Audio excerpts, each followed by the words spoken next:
Le Conseil des ministres s'est réuni ce mercredi 17 juin 2020 sous la présidence de M. Patrice Talon, président de la République, chef de l'État, chef du gouvernement.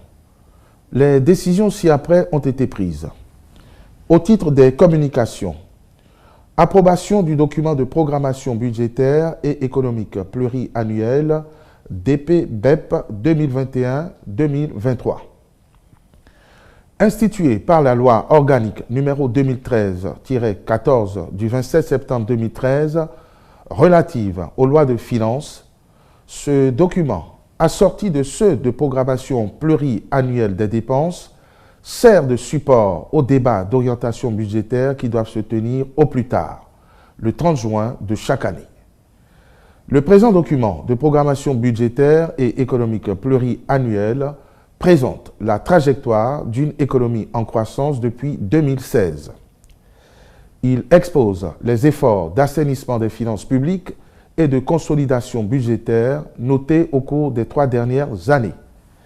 Il met également l'accent sur les progrès notés dans la situation financière des établissements publics, des collectivités locales et des organismes de sécurité sociale.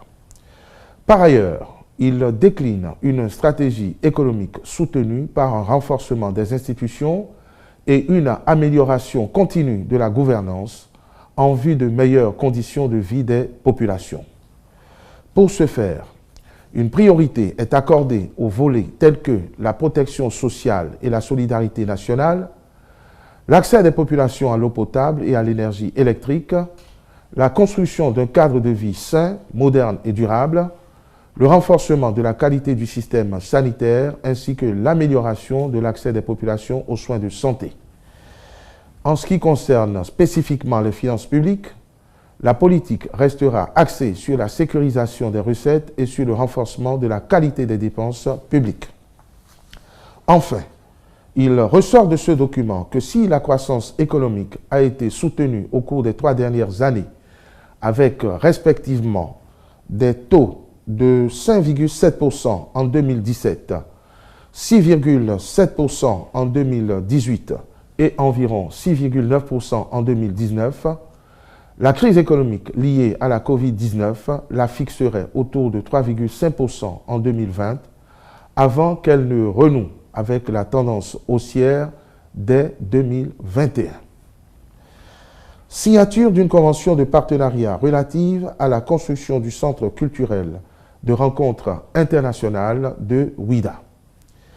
Cette initiative s'inscrit dans la dynamique engagée par le gouvernement pour valoriser le potentiel exceptionnel de la ville au plan patrimonial, artistique, intellectuel et culturel. Le projet a pour mission essentielle de faciliter la recherche historique, la restitution et le partage des résultats avec le public, de proposer un travail pédagogique et éducatif autour des arts. Ainsi, il a vocation à constituer un centre de création et de diffusion de produits culturels qui favorise la prise en compte des enjeux contemporains de la diversité, de l'accès aux nouvelles technologies ainsi que la formation des jeunes. À cet effet, il organisera, entre autres, des expositions, des manifestations culturelles et artistiques. Il assurera le soutien à la recherche ainsi que du travail sur les écritures contemporaines, la promotion touristique et la transmission du savoir-faire. Au regard de l'intérêt manifeste contenu dans ce projet pour la sauvegarde de la mémoire historique, la promotion de l'art et de la culture, le Conseil a autorisé la signature d'une convention de partenariat entre l'État, l'Association Centre culturel de rencontres internationales et la mairie de Ouidah. Au titre des rencontres et manifestations internationales, le Conseil a autorisé l'organisation à Cotonou du 15 au 17 septembre 2020 de la 18e commission mixte militaire bénino-belge. Au titre des mesures individuelles, les nominations ci-après ont été prononcées au ministère de la Justice et de la Législation, en juridiction, au tribunal de première instance de deuxième classe de Kandy et après avis du Conseil supérieur de la magistrature, procureur de la République, M. Tokpassi Jacques Fiacre Azalou. À la chancellerie, directeur du Centre de promotion des organisations de la société civile, M. Gilles Bachirou Koffé.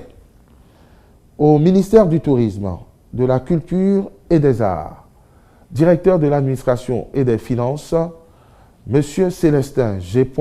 Adango. Je vous remercie.